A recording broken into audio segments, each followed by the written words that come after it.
ቅዱስ ፎርስ በመባል የሚታወቀው ክፍል ከፍተኛ ስልጠና የወሰዱና የትምህርት ብቃት ያላቸው ልዩ ኮማንዶዎች ያሉበት ስብስብ ነው። የቀድሞ የንጉሳዊ ክቡር ዘበኛ ምትክ ናቸውም ይባላል።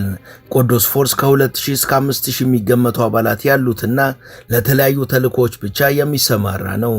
የዚህ ብርጌድ አብዛኞቹ ተልእኮዎች ከኢራን ድንበር ውጭ ባሉ አካባቢዎች ሲሆን የፊት ለፊት ውጊያዎች ውስጥም አይሳተፍም።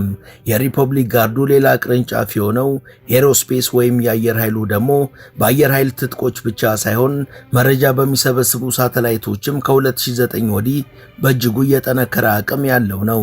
የሪፐብሊክ ጋርዱ ቅርንጫፍ የሆነው ቅዱስ ፎርስ ያለው የሰው ኃይል 15000 ሲሆን 80 ተዋጊ አውሮፕላኖች፣ አጭርና መካከለኛ ርቀት ተንቀሳቃሽና የማይንቀሳቀሱ ሚሳኤሎች በአስፈላጊ የዓለማችን ቦታዎችና ቀጠናዎች ላይ እያንዳንዱን ነገር የሚቃኙና የሚከታተሉ መረጃም የሚሰበስቡ ሳተላይቶች ያሉት ዲፓርትመንት ነው። 2000 ኪሎ ሜትር የመወንጨፍ አቅም ያለው ሻሃብ 313 ቢ የተባለውን ሚሳኤልም የታጠቀ ክፍል ነው።